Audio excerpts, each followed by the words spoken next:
Dame un segundo. Sí.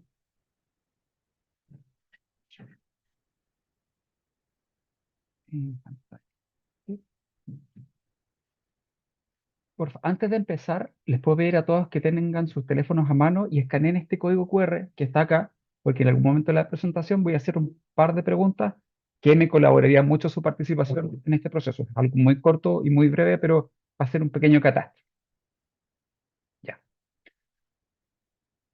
Hola a todos, gracias por estar hasta ahora, hoy, en este tema que es súper relevante. Para empezar, voy a referirme al elefante en la habitación y que es la pregunta que todos se tienen que estar haciendo. ¿Qué diablos hace un dentista hablando en una charla de neurodivergencia? Em, la verdad es que es extraño, y esto parte todo de mi propia experiencia como persona neurodivergente. Con toda seguridad, doble excepcionalidad, la tercera está en estudio, pero todo parece apuntar que también va. Seguro confirmado trastorno de déficit atencional. Esa ha sido mi vida, mi experiencia. Y como dentista he entrado en este hiperfoco de evaluar los riesgos que presenta para la salud general, más particularmente la salud odontológica, la salud oral, el tener el déficit atencional. Primero, ¿qué es el déficit atencional? En términos técnicos hablamos de un trastorno neuroejecutivo. No me voy a referir tanto a las partes técnicas porque como soy dentista, me voy a tomar la licencia de hacerlo un poco más o menos técnico y más cercano para entenderlo. En términos sencillos, el tener déficit atencional es tener un auto con un buen motor, listo para partir, pero la chispa que hace partir el motor no está. Por lo tanto, ese motor no parte. La chispa, en el caso de nosotros y en el caso de todos, es la dopamina. Las personas con déficit atencional suelen no producir suficiente dopamina para empezar a hacer acciones o para concentrarse o para generar tareas ejecutivas en un orden preciso. Y tiene muchos signos, pero estos son como los más característicos. Uno es la distracción constante. Dos es la impulsividad de comprar cosas, de decir cosas. Más de alguno le habrá pasado alguna vez de, no debí hacer eso, no debí decir eso, no debí comprar eso. Tercero, la hiperactividad de hacer muchas cosas. La gente que dice, soy incapaz de estar tranquilo, me cuesta mucho estar quieto. Dificultad para organizar tareas cuando tenemos o cuando queremos hacer muchas cosas nos cuesta priorizar cuál primero, cuál segundo, cuál después. Queremos hacer todo, generalmente ayer, porque solemos además tener un nivel de exigencia bastante alto. Y por lo mismo, como nos cuesta seguir estos procesos, tenemos problemas a veces para seguir instrucciones. Y dentro de las características del déficit atencional, una de las más típicas es la procrastinación. Si a alguno se le hace similar, se le hace familiar, perdón, esta imagen, es porque probablemente seamos de la misma parroquia, ¿ya? La procrastinación es el acto de retrasar, de posponer tareas que son más difíciles por actividades más placenteras o más cómodas desde el punto de vista de las emociones, algo que no nos va a causar ni inestabilidad, ni poca certeza, por lo tanto tendemos a hacer cosas que nos gustan. Y lamentablemente, hoy en día, con la construcción de redes sociales, los teléfonos inteligentes y todo el acceso a la tecnología que tenemos, están hechos un poco para generar esa producción de dopamina que a las personas con déficit atencional nos gusta tanto. Ahora, hice esta pequeña caricatura de un procrastinador que soy yo mismo, y gracias al avance de la tecnología, em, hemos podido generar un modelo, un modelo que es más bien, bien avanzado en cuanto a cómo es la mente, el cerebro de un procrastinador. Así que, gracias a todo esto, les voy a mostrar un diseño bien acercado a la realidad. Eso es el cerebro de un procrastinador. Uno con el timón atrás, listo para tomar decisiones. Voy a decir, voy a hacer este trabajo, esta tarea, lo voy a hacer, estoy listo, hasta que aparece el mono de la gratificación instantánea. Un mono al cual le tenemos pánico, por lo tanto soltamos el timón y el timón lo toma el mono, que va a hacer y deshacer a su antojo, para no hacer cosas que nos gusta, jugando, metido en redes sociales, y nosotros un poco frustrados, tristes, en un rincón de nuestra cabeza, porque nos cuesta volver a tomar el control. Afortunadamente hay algo a lo que este mono le tiene miedo, que es el monstruo del deadline. A medida que el monstruo del deadline, perdón, empieza a aparecer, este mono lo ve y se asusta y sale arrancando y suelta timón. Y es el único momento mediante el cual nosotros podemos trabajar cuando ya tenemos al deadline encima. Es lo que nos estimula. ¿Por qué? Porque nuestro cerebro no se inicia con dopamina, sino que tiene otros iniciadores, entre ellos el cortisol. Ahora, ¿qué pasa cuando esta procrastinación es más allá de una actividad de trabajo normal y pasa a ser una procrastinación de nuestra salud? Hay muchos estudios que muestran cómo rasgos de personalidad asociados con procrastinación generan, por ejemplo, mayor tiempo en las visitas, menor tiempo que se pasa cepillándose los dientes, menores frecuencias de cepillado. Em, por ejemplo, la gente que empieza a postergar al dentista, porque ya voy, dicen, voy después.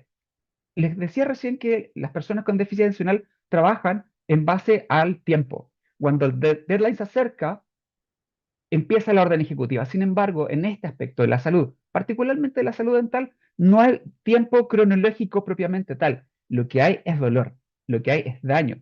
Y generalmente cuando llega alguno de esos es cuando nos recordamos que efectivamente tenemos que acceder. Ahí este estudio muestra que en Japón, por ejemplo, hábitos de procrastinación en niños, porque este fue un estudio longitudinal súper largo. Te quiero interrumpir un poquito, perdóname, es que tienes algo en tu pantalla que está interrumpiendo la imagen, entonces no se ve el estudio completo. Dame un segundo. Es como un Creo que cuadro. era como la visión de la gente al ladito del Zoom. No sé Ahí qué. sí, Espera. No. qué raro. No sé A qué ver, es. Ya si no, dale nomás, si tampoco interviene tanto. espérate. Ahí Ahí sí, sí. ahí Ya. sí. Este estudio es un estudio longitudinal que se evaluó a eh, la procrastinación desde niños y el número de dientes remanentes en adultos mayores japoneses, donde se llegó a la conclusión efectivamente de que em, los niños que presentaban procrastinación al momento de llegar a ser adultos mayores, precisamente están generando una pérdida dentaria. ¿Ok? Déjame un segundo, porque quería lo de acá. Ahora, ya contestaron varios. ¿Ok? Mira, la primera pregunta dice, ¿te has lavado los dientes en menos de 2 minutos antes de acostarte porque se te olvidó? Sí, varios. Tres no, y algunos menos de 1 minuto. Tengo varias personas que ya contestaron, pero tenemos una mayoría de personas que sí se les ha olvidado o sí se han lavado los dientes muy rápido, algunos en menos de 1 minuto porque se les olvidó. ¿Ya?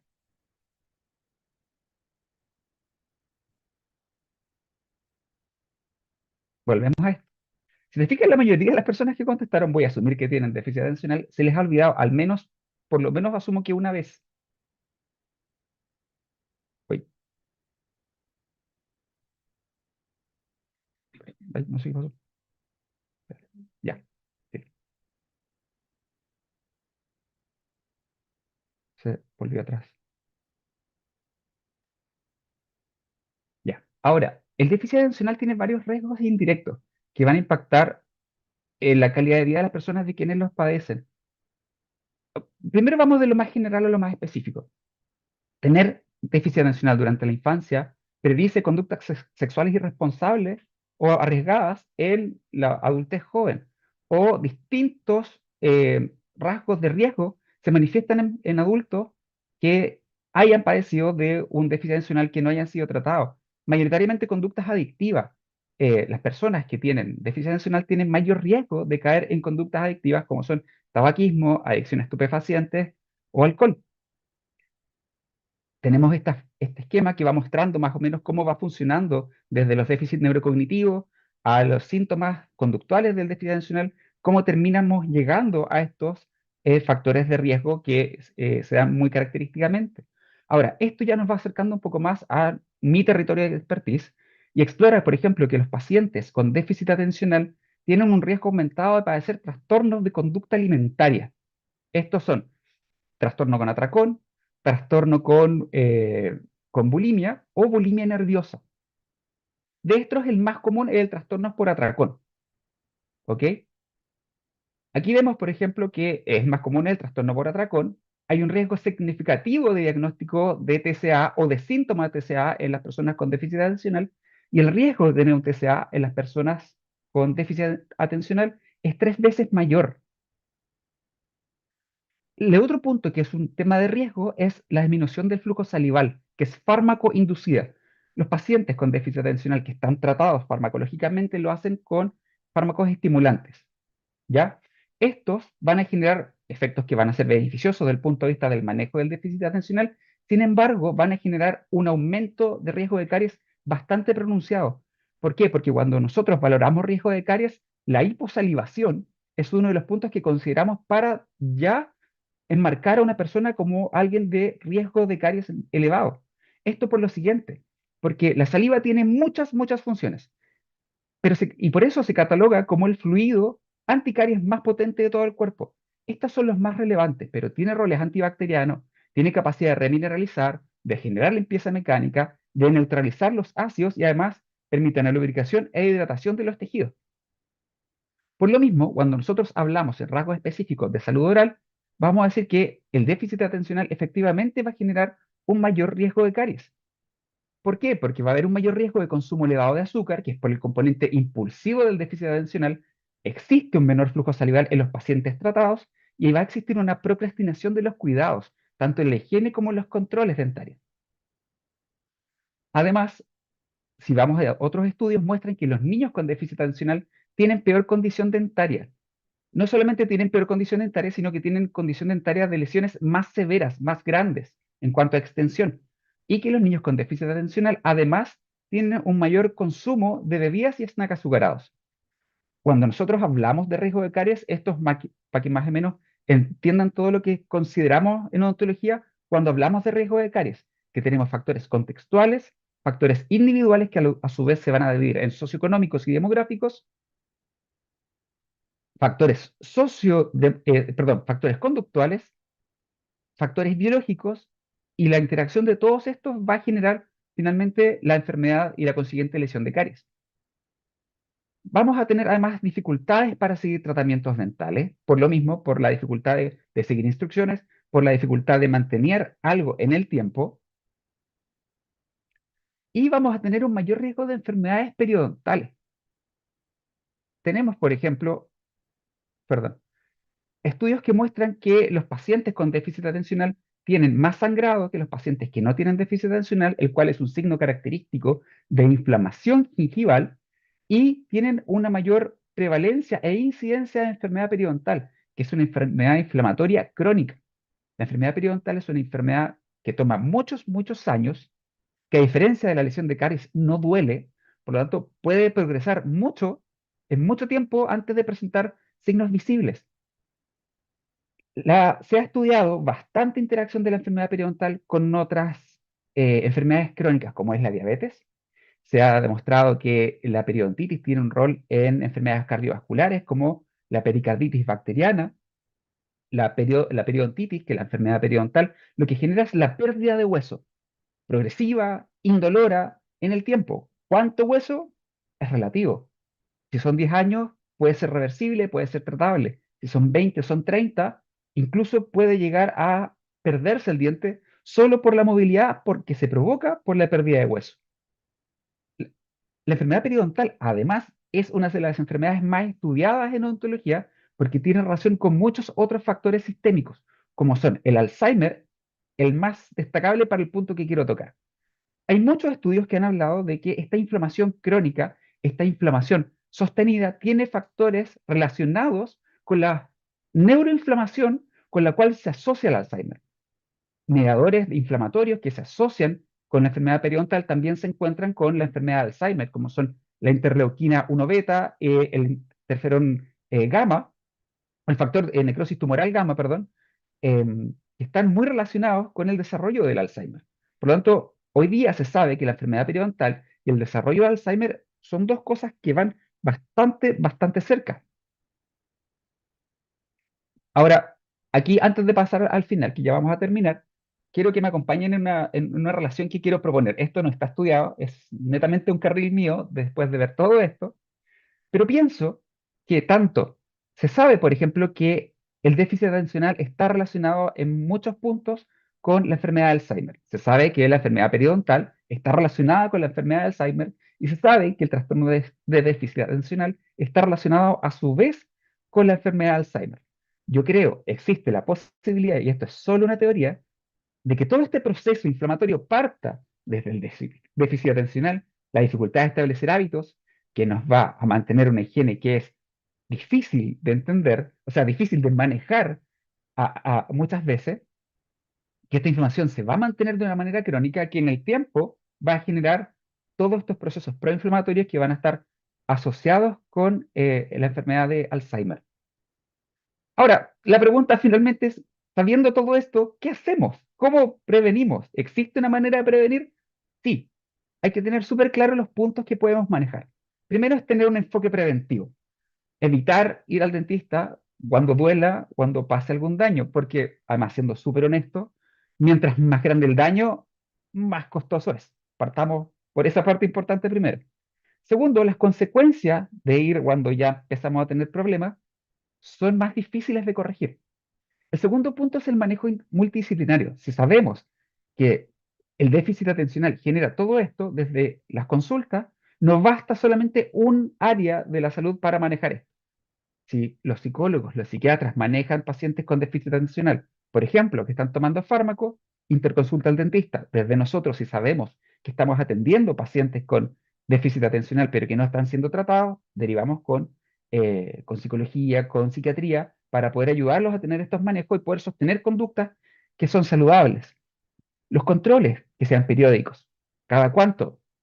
Va a ser relativo, depende de cada persona, pero una persona de riesgo, que como probablemente vamos a catalogar a las personas con déficit atencional, debiese ser al menos cada 3 meses, cada 6 meses en el peor de los casos, siendo 3 meses lo ideal, y lo otro es tratar en lo posible de mantener hábitos saludables. Les cuento mi experiencia. Yo, como les decía, yo tengo déficit atencional y tengo la tendencia a comer cosas dulces sin mucha fuerza de voluntad. Siendo dentista, sabiendo todo el daño que hace, si ustedes me dejan una barra de chocolate en el refri, en la despensa, esa barra no va a durar más de 2 días. Hago lo posible porque así sea, pero es más fuerte que yo. ¿Qué hago? No compro. Evito lo posible tenerlo, porque si tengo, de verdad que no me cuesta controlarme. Es una cosa que va, yo digo, va más allá de mí. No sé cuántos de ustedes se habrán sentido identificados con esto, pero me pasa mucho y trato de no tener para favorecer algo que me cuesta controlar. Lo mismo va en la condición de los hábitos saludables. Si les cuesta, se les hace difícil recordar, por ejemplo, hábitos sencillos como son lavarse los dientes, pónganse alarma. Traten de poner, no sé, por último, un capítulo de algo corto mientras lo hacen para que no sea algo tedioso, porque lavarse los dientes es tedioso. Es sumamente poco llamativo para el cerebro con déficit atencional querer lavarse los dientes porque siendo dentista y yo haciendo todas estas recomendaciones, yo les digo que es fome. No es entretenido. No es algo que mi cerebro diga, vamos a lavarnos los dientes. Esperé todo el día para este momento, porque Dios sabe que no es así. Pero lo tengo que hacer y lo hago y me propongo, pero es porque una cosa que yo tengo la mentalidad y me propuse hacer. Por lo tanto, esas son las formas más, entre comillas, asequibles y sencillas de hacerlo. Les doy las gracias por la atención, gracias a la gente que se conectó, gracias a la gente que va a ver. Me pueden seguir en mi Instagram, que ahora se llama Odonto Divergente, lo pueden descargar en SQR y muchas gracias por su atención.